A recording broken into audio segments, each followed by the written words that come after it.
I have a question in front of me from Cindy Rizzo.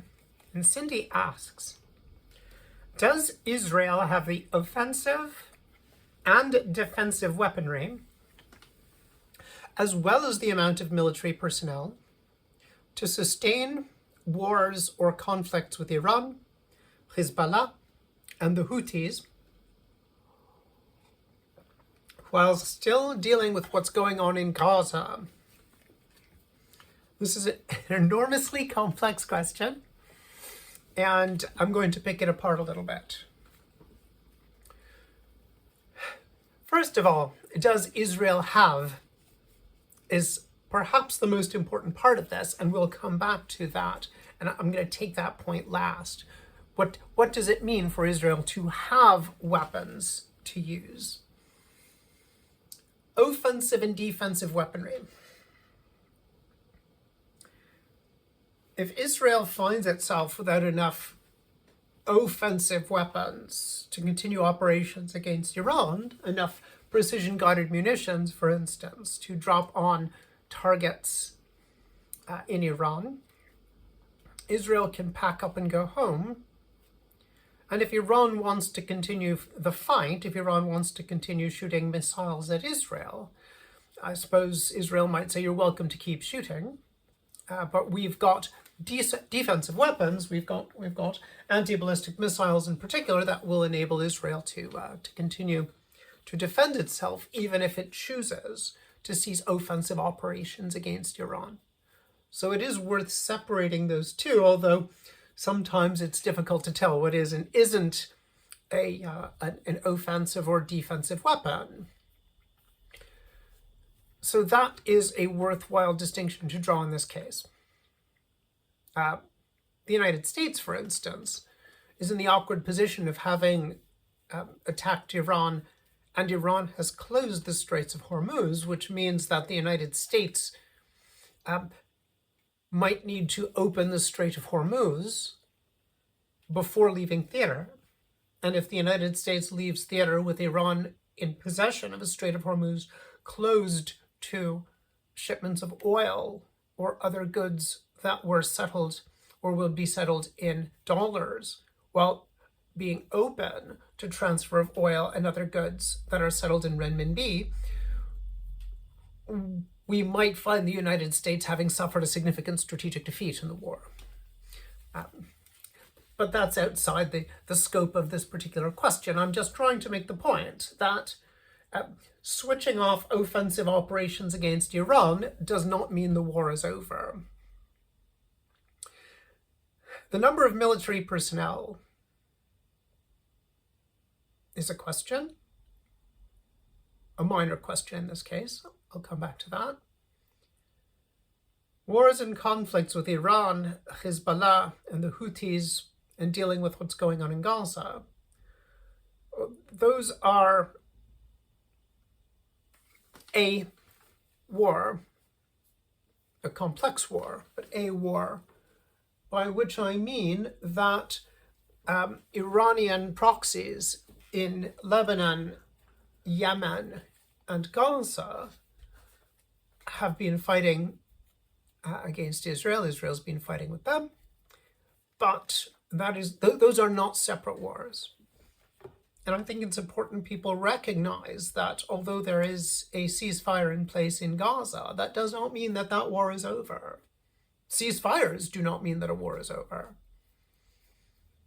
The Houthis are presently, at present I should say, talking about resuming attacks on shipping in the Red Sea. They're talking about seeking to interdict Saudi shipments of oil from Yanbu, and talking about, and have been actually attacking Israel, firing rockets at Israel in recent days. Hizballah has continued to fire rockets against Israel, and it's all one war. I am of the opinion that this is the same war as the Ukraine conflict and as the frozen conflict in Korea, at least this phase of the frozen conflict between North and South Korea, but also in the Western Pacific. but that is a discussion for another day. So,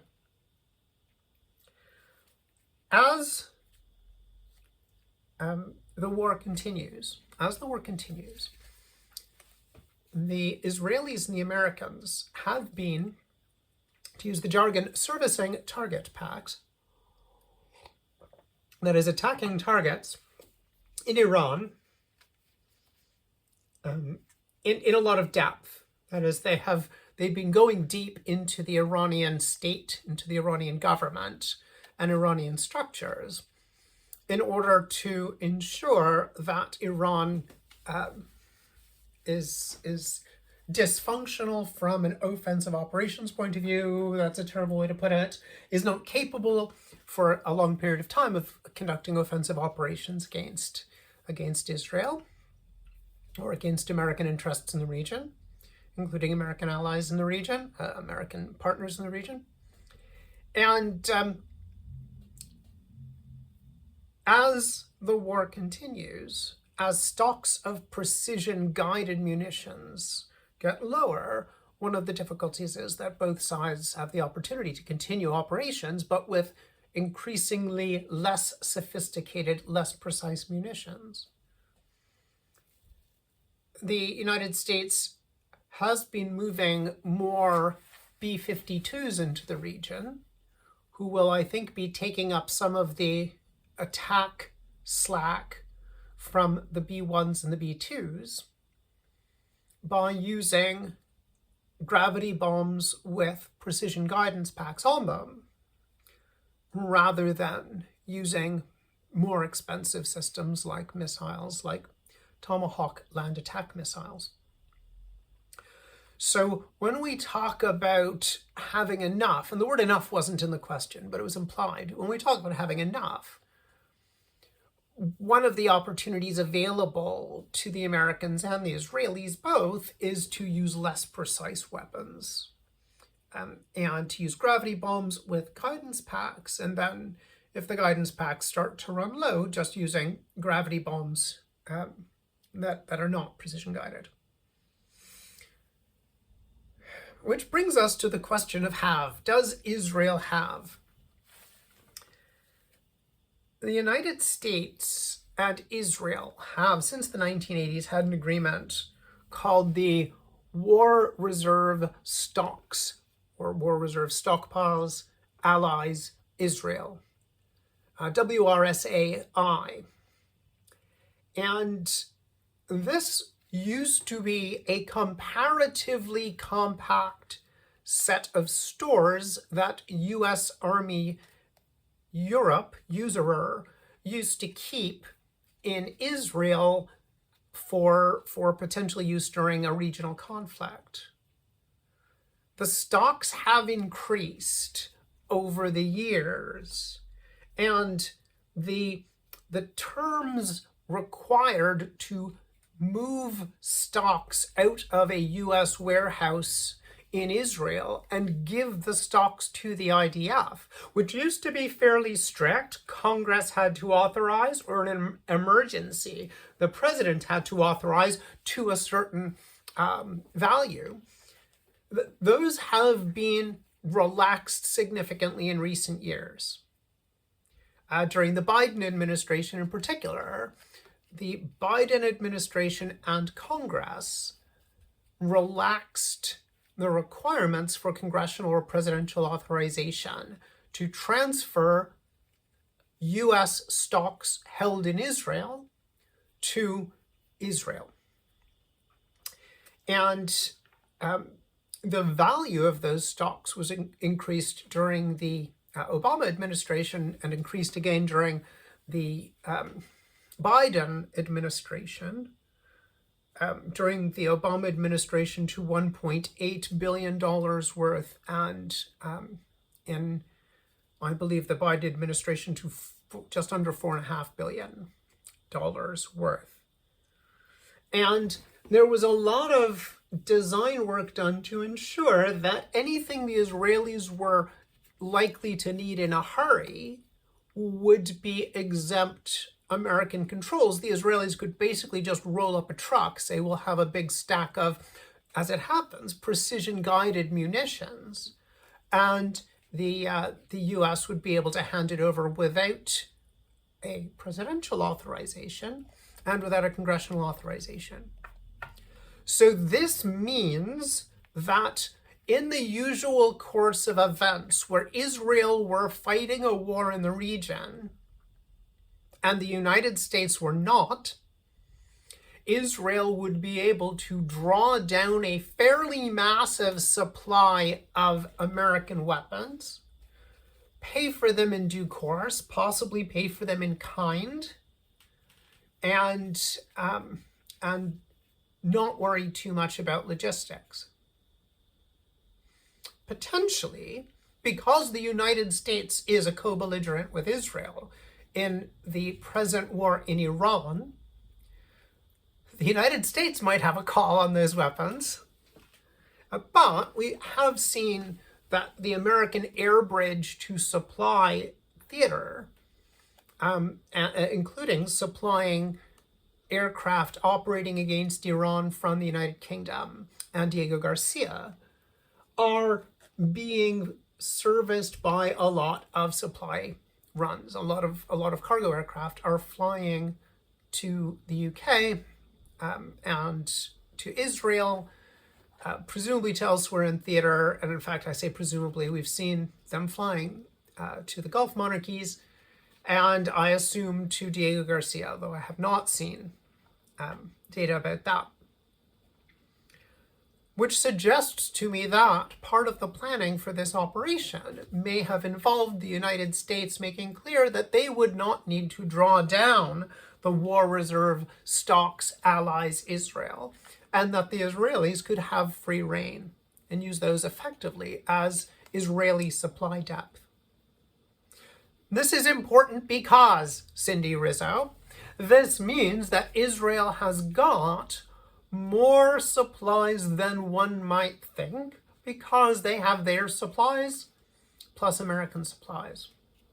The Israelis have to have figured that they could operate for a month at a fairly high level of intensity with what they've got against Iran, Hizballah, and the Houthis, because that would be part of their staff planning for this. If, as the Americans have suggested, the staff plan was for a 6-week operation, I can only assume that the Israelis have done the maths to ensure that they've got enough munitions for 6 weeks of operations. Munitions, by which I mean ammunition, reloads, and fuel and other supplies required. Remember that the Israelis are operating at a very high intensity with all of their attack aircraft, and they are doing that by burning an absolute load of fuel. So, what is my answer to this question? Does Israel perhaps have enough of the offensive and defensive weaponry as well as the personnel to sustain these conflicts? In the short term, clearly yes. The Israelis are seeking to ensure that they don't have to fight again in Iran, Lebanon, perhaps Yemen, or in Gaza at the intensity that they have fought for the last 2.5 years. This could mean that they have been willing to draw down their own Israeli supplies to a significant degree, and that they have, by arrangement with the United States, been ready to draw down American supplies in theater to a significant degree. But that also means that the Israeli government is going to have to be manufacturing at a fairly rapid pace in years to come. And it prompts one of the big unanswered questions of this war. Israel used to fight short wars. Israel has been for 2.5 years fighting a long war. How has the Israeli economy withstood it? We can see some damage to the Israeli economy, but the value of the shekel is holding steady, which means somebody out there is buying shekels or shekel-denominated securities, probably with dollars, possibly with other currencies. So somebody is keeping the shekel propped up, and that enables the Israelis to continue. The amount of military personnel is comparatively small now that Israel has not got a corps deployed in Gaza conducting offensive operations. Israel has got a fairly significant deployment right now in Lebanon, and that is taxing in Israel. There's a great deal made in the Israeli press for very good reason about the fact that a significant component of the Israeli population does not contribute to military operations, that is the Haredi population, and the Haredi population and their military participation has become a bit of a political football in recent months. And as the Israelis have started to use Haredi soldiers in certain roles, we have seen that there are difficulties that are not the difficulties that the Haredi soldiers themselves had, or the Haredi community had identified in the past, that were obstacles to having Haredi soldiers serving, like proper rations, absence of women wearing trousers and things like that. But we've seen that Haredi soldiers in the West Bank have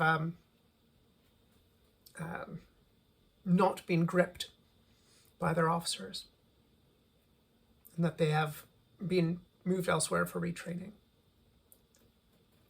So does Israel have enough well-trained soldiers, enough of the right kind of soldiers, in order to sustain operations, both defensive operations and offensive operations? I think no, they don't.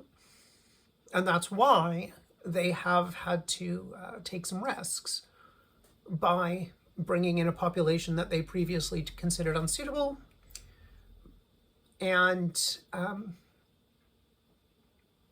I would suggest that Israel can continue these operations in the short term, but they will start to show signs of cracks. So, thank you for asking a very complex set of questions, Cindy. There's one thing that I'll add, which is that operations in Gaza going forward are going to require the Israelis to use a lot of loitering drones and loitering munitions. That is, robots that fly, that can remain aloft for a very long time indeed, to conduct surveillance in Gaza. And that is going to require different weapons, different munitions, weapons that perhaps the Americans are not going to provide by putting them in American warehouses in Israel and letting the Israelis have use of them. And Israel, like Ukraine, like the UK, like everybody now, is coming to the realization that no, there are not enough robots in our inventory, not enough drones, not enough guided missiles, and not enough of the newest kind, the kind that are going to be required in near future warfare. So as Israel and everyone else restocks after this war, the restocking is going to look different. And that is also going to be relevant as part of the answer. Does Israel have the offensive and defensive weaponry? Do they have the right kind of offensive and defensive weaponry to fight future wars with Iran, Hizballah, the Houthis, and Hamas. So with those thoughts in mind, both to illuminate us and to enable people to make investment decisions, I'll leave that answer for you, and I look forward to answering more questions in the weeks to come.